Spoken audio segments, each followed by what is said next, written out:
किराएदार बेटा। उठ जा नालायक, सुबह के 8 बजने को है। तुझे एग्जाम नहीं देना क्या? थोड़ी देर और सोने दीजिए ना पापा। तू उठता या फिर मैं तेरे ऊपर पानी फेंकूं? रोज गधों की तरह सोता रहता है, पेपर की कोई टेंशन ही नहीं है। और एक हमारा समय था जब हम पेपर में फेल होने के डर से रात भर पढ़ा करते थे, सो ही नहीं पाते थे। तो क्या अब आप उसका बदला मुझसे लेंगे? मैं 15 मिनट बाद उठ जाऊंगा, आप प्लीज जाइए, मुझे डिस्टर्ब मत कीजिए। इतना कहकर रौनक रजाई ढककर फिर से सो जाता है। तू ऐसा नहीं मानेगा, रुक मैं अभी पानी लेकर आता हूं। बस फिर क्या था, इतना कहकर वो भागते हुए बाथरूम में जाते हैं और पानी की एक बड़ी सी बाल्टी लाकर रौनक के ऊपर फेंक देते हैं। पानी पड़ते ही रौनक झट से उठ जाता है। ये आपने क्या किया पापा? अब तो उठेगा नहीं तो यही करना पड़ेगा ना। वैसे थैंक्स डैड, आपके कारण ना अब मुझे नहाने की भी जरूरत नहीं पड़ेगी।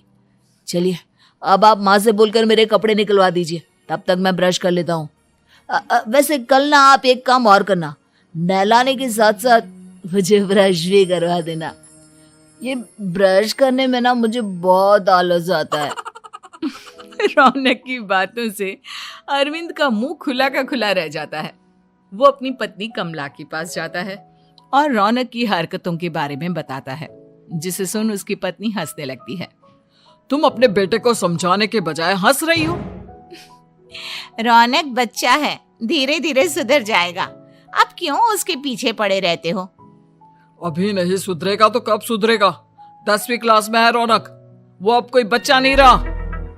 अरविंद की इतना बोलते ही वहां रौनक भी आ जाता है।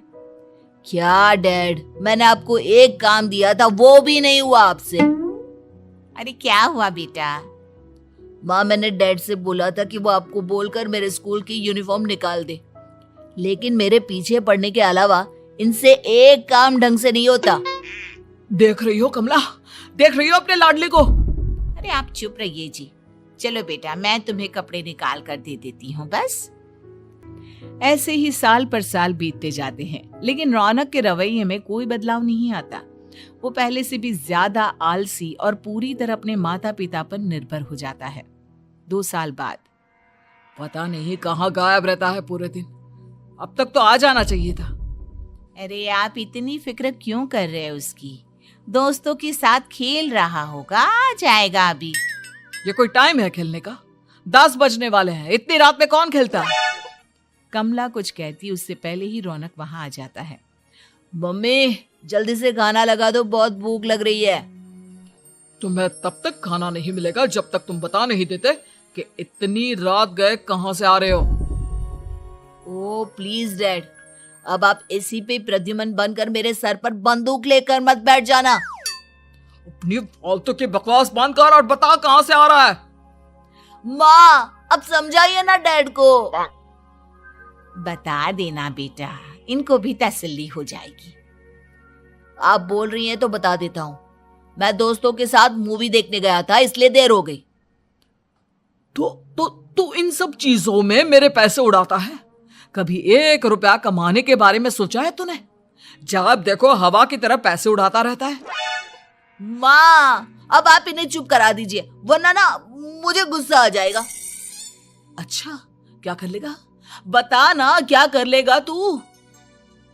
वैसे बात तो ठीक ही है, मैं कर ही क्या सकता हूँ। पैसे तो फिर भी मैं आपसे ही मांगूंगा ना।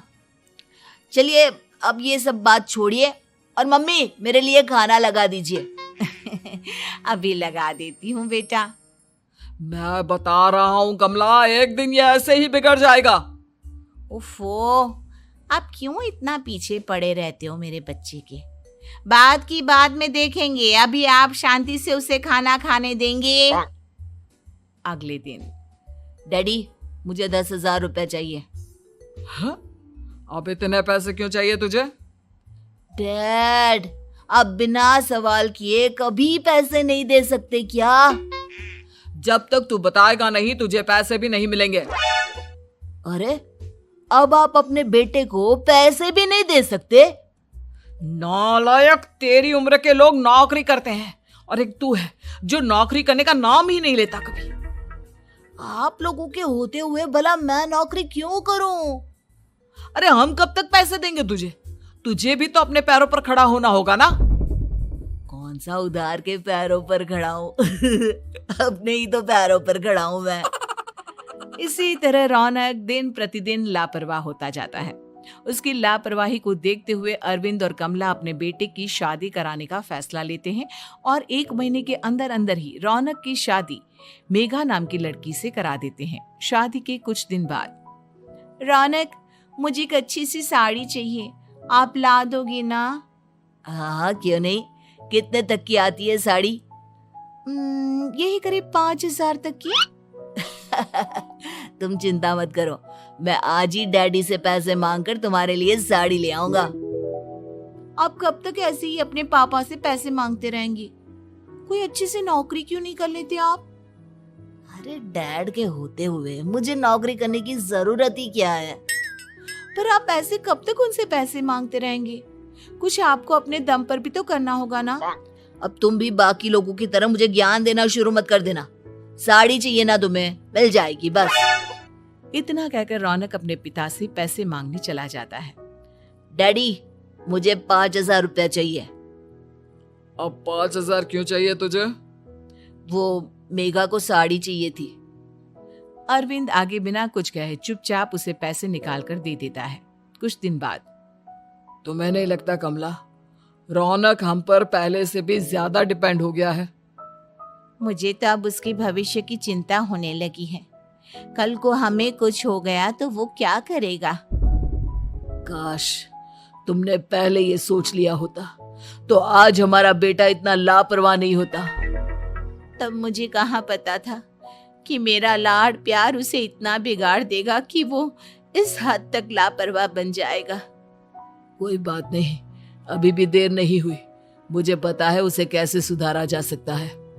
कैसे? अरविंद कुछ कहता उससे पहले रौनक वहां आ जाता है और पैसों के लिए हाथ फैलाने लगता है। डैड, मैं और मेघा बाहर घूमने जाना चाहते हैं। अरे वाह, ये आज सूरज कहाँ से निकला है? Dad please. अच्छा चलो अब मुद्दे की बात करो। मुझे अब 25,000 चाहिए। अब तुम्हें 1 रुपया भी नहीं मिलने वाला। अगर तुम्हें पैसों की इतनी ही जरूरत है तो कोई ढंग की नौकरी कर लो। मम्मी, आप कुछ कहिए ना डैड को। बेटा, वो गलत क्या बोल रहे हैं? ये सब हम तेरे भले के लिए ही तो कर रहे हैं। मम्मा, मैंने बताया ना आपको, मुझे नहीं करनी कोई जॉब वॉब। तो ठीक है, निकल जाओ हमारे घर से। तुम्हारे जैसे लोगों के लिए मैंने ये घर खड़ा नहीं किया है। जितना ये घर आपका है ना, उतना ही मेरा भी है। मैं कहीं नहीं जाने वाला। जाना तो पड़ेगा ही तुझे, क्योंकि अब मैं तेरा कोई भी खर्चा नहीं उठाने वाला। ठीक है, मत उठाइए मेरा खर्चा, मैं अपने दम पर भी जी सकता हूँ। तो बेशर्मों की तरह अब तक यहाँ क्यों खड़ा है? अपना सामान ले और निकल जाए यहाँ से। रौनक पैर पटकते हुए वहां से चला जाता है। घर से निकालना जरूरी है क्या उसे? बिना पैसों के कौन रखेगा उसे किराए पर? अगर उसका भविष्य सुधारना है तो हमें अपने दिल पर पत्थर रखकर ये कदम उठाना ही होगा। दोनों बात कर रहे होते हैं कि रौनक अपनी पत्नी के साथ एक बड़ा सा बैग लेकर घर से निकल जाता है, लेकिन घर से बाहर उसे कोई भी मुफ्त में अपने घर किराए पर नहीं रखता। अंत में थक हार कर वो फिर से अपने घर चला जाता है। क्या हुआ? थोड़ी देर पहले तो दहाड़ते हुए घर से निकला था, अब क्या हुआ? नहीं रखा ना किसी ने तुझे किराए पर? डैड प्लीज, मैं कुछ दिनों में कोई अच्छी सी नौकरी शुरू कर दूंगा। आप तब तक तो हमें रख लीजिए प्लीज।